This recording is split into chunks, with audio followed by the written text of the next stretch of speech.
Išao sam s dva prijatelja s kojima već godinama maštam o tome da odem na Jadransko more s biciklima. Ovo je bila dosta teška ruta iz Samobora do Novog Vinodolskog, koja je trajala 2 dana po otprilike 10 sati bicikliranja dnevno. A zašto je ruta bila tako teška? Mislim da vam dovoljno govori činjenica da sam 40 km proveo pješačeći s biciklom, a ne biciklirajući. Svugdje su bile uzbrdice i nakon nekog vremena naprosto ne možeš više biciklirati pod konstantnom uzbrdicom. Osim ako si moj 7-godišnji prijatelj Karlo. Jer on je cijelu rutu proveo biciklirajući. Mislim da njemu umjesto muškog ili ženskog spola u osobnoj iskaznici treba pisati životinja. Ali putovanje je stvarno bilo vrijedno patnje kada smo se iz brda spustili na ovaj pogled mora. To je bila takva euforija kada smo ugledali tu ljepotu. Kroz video ćete vidjeti što se sve zbivalo na putovanju, a za sada se vratimo na početak. Dakle, krenuli smo iz kontinentalne Hrvatske, iz grada Samobor, i ovako je izgledalo naše polazište.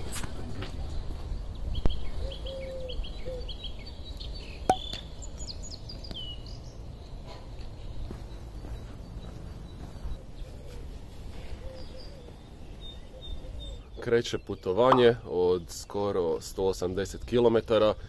Spremni smo, jako je rano, koliko je, 8,5 sati. Da, ja se smrzavam. Hoćemo li preživjeti, ne znamo, vidjet ćemo, zato ćemo evidentirati sve naše patnje. Meni će sigurno otpast guzica, ali imam biciklističke hlače, tako da spreman. Na šta će to ličiti, vidjet ćete.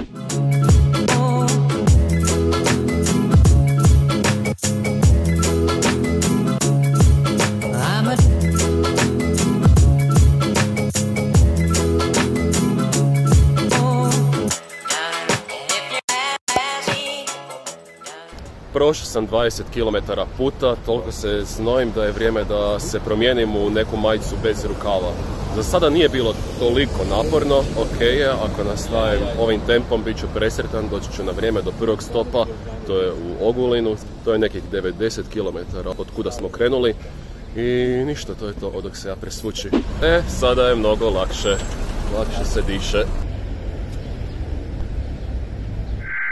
We interrupt our program to bring you this important message. Dragi gledatelji Mislavog YouTube kanala, bojim se da je Mislav nedostupan zato što je onesposobio svoje ruke izrazito pametnim činom. Kao što vidite, nije bio baš pametan. Ne znam jesam li baš dovoljno stavio. Safety first. Safety first. Je li ikad iko stao u Karlovcu? Ja jesam da, a ti boga mi ne. Je li ikad iko stao u Karlovcu?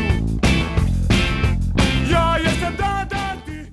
U Karlovcu sam, za sada nije bilo većih problema.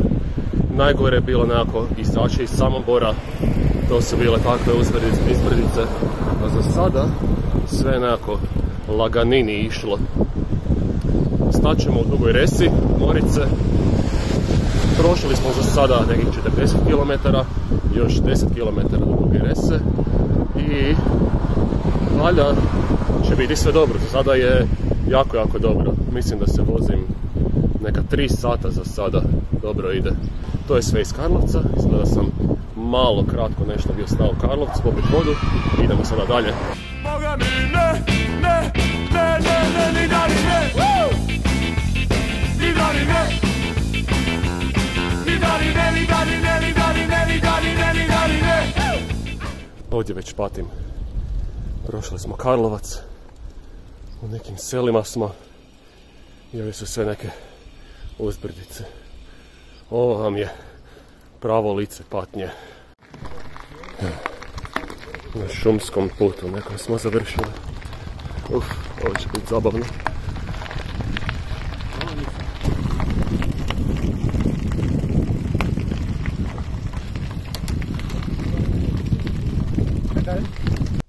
Evo, ovuda se vozimo. Google nas je odveo na nekakav šumski put. Ovakva je cesta, više manje.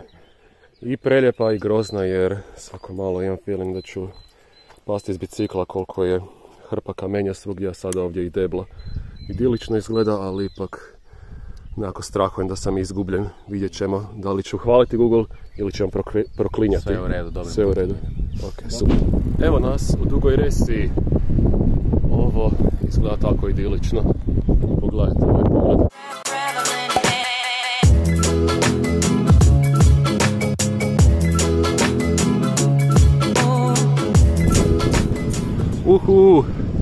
Prešli smo Brijem 55% puta. Mislim da smo sada prešli 50 km, tako nešto. To je to, ništa, sada baš guštam. Baš sam se umorio, tako će mi dobro sjesti sada ovdje, malo chillati, pojesti nešto. Ovo je pravi razlog zašto se nosi kaciga. Da se zaštitiš od dreka od ptica. Prava svrha kacige.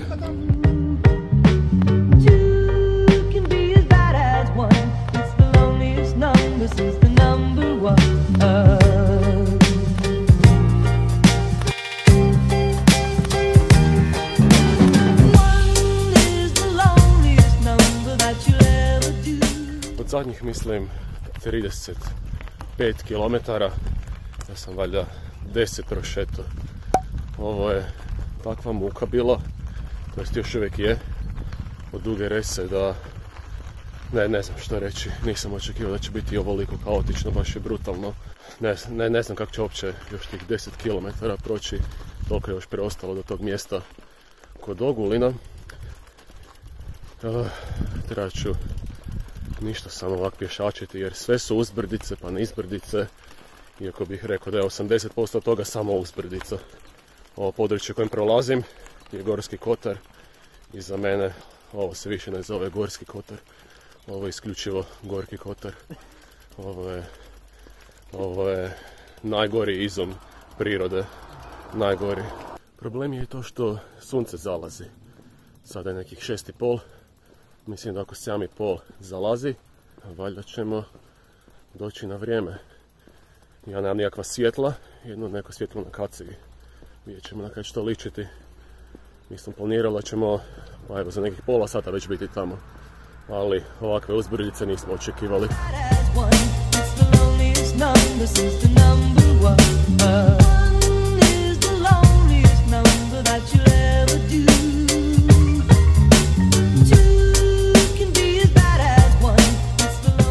Aleluja, konačno ravnica, kako takva. Još nekih, pa mislim 7 km. Ako će ovako biti još, stići na vrijeme, prije nego što se sunce spusti i ovo će biti kraj prvog dana. Ali za sada ovo je bila baš jako teška mentalna borba, a ne fizička.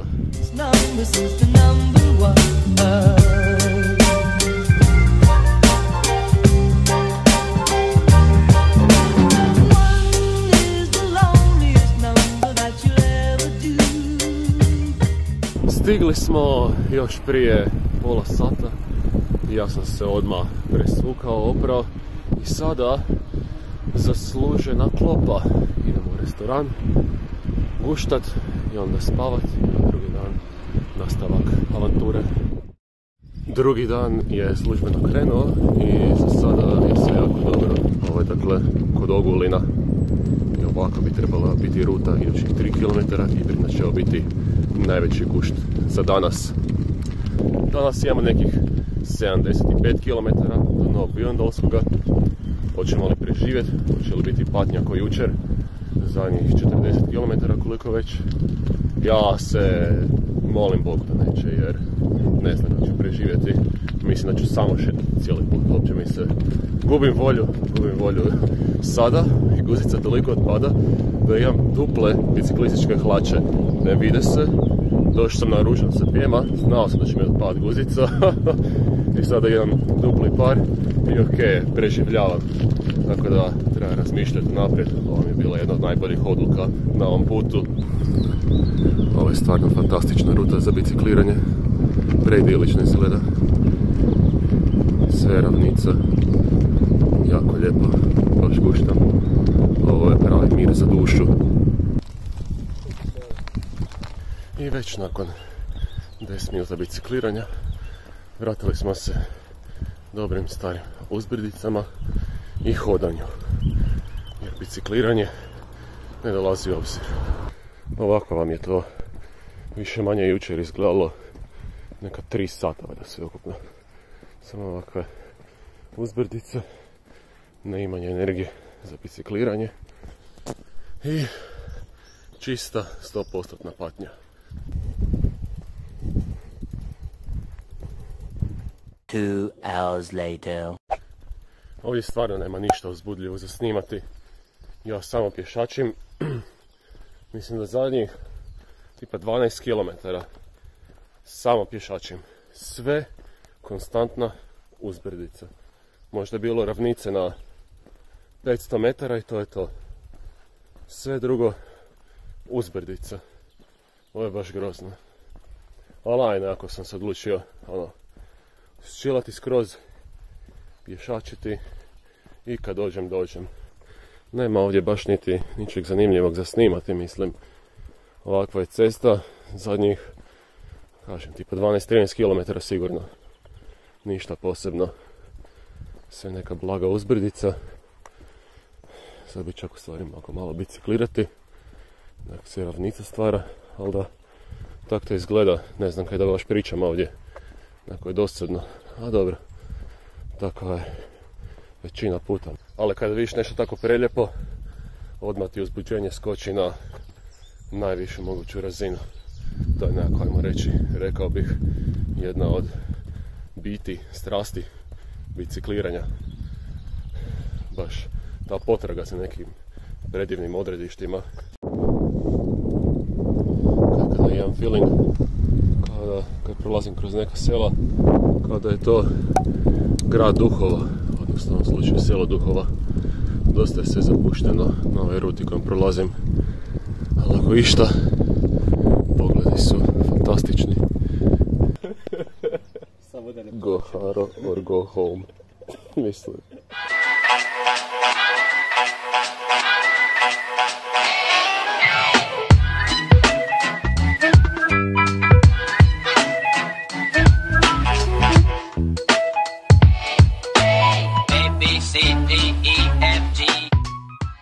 Preko pola drugog dana su bile samo uzbrdice.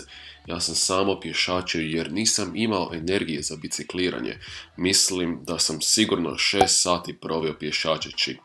I došao sam do stadija kada me niti ravnice nisu veselile, nego samo nizbrdice. Pješačeći bih se konstantno nadao kako je iza svakog zavoja neka nizbrdica. I naravno da nikad ne bi bila, nego samo nastavak uzbrdice. Tako da sam se u nekim trenucima znao i zapitati što mi je ova avantura uopće trebala, što sam uopće mogao i očekivati kada sam se zaputio prolaziti kroz regiju koja se i zove Gorski Kotar. Ali onda, nakon toliko dosadnog ambijenta i konstantnog pješačenja po uzbrdicama, krenuo je, bez ikakvog preuveličavanja, najbolji spust moga života. To je trajalo nekih 25 km i to do samog konačnog odredišta. Kilometri su se tako topili i tog sam trena shvatio kako je cijelo ovo bicikliranje bila samo jedna metafora za život. Uvijek kada nešto novo započinješ u životu, sve je u početku tako uzbudljivo i zabavno. Guštaš i u dobrim i u lošim stranama, jer se ne možeš zasititi svog tog novog iskustva ka tvome cilju. Ali naravno, nakon nekog vremena savladaš većinu toga i uzbuđenje počne padati u vodu, jer postaje dosadno, monotono, a i puno teže bude napredovati na neku veću razinu kada savladaš osnove. Stoga smatram da uvijek treba biti uporan i prebroditi taj najdulji, težak i dosadan put, jer te skoro pa uvijek čeka neko ispunjenje na kraju rute. U mome je to slučaj s bicikliranjem bio spust života. Ja sada doslovno svake 2-3 minute spusta stanem samo da fotkam, da snimam, dakle taj spust u stvari još traje. Ja mislim da smo sada prešli nekih 10 do 15 km u samom tom spustu. Ovo je toliko brutalno, a dakle priroda izgleda toliko savršeno, toliko pitoreskno, toliko, na sve je predivno, sve je dotjerano do savršenstva. Putovanja služe tome da ti osvježe duh, da te izbace iz te kolotečine monotonosti svakodnevice. Tako da je ovo putovanje stvarno bilo ispunjavajuće. More, Isuse, tako predivno izgleda, ovo nisu istine, ovo je opet ko da je netko nacrtao, ko neki umjetnik, dakle, kreirao ovu perfektnu sliku. Nerealno. Nakon toliko sati, to jest 2 dana muke, došao sam na more biciklom. A, B, C, D, me.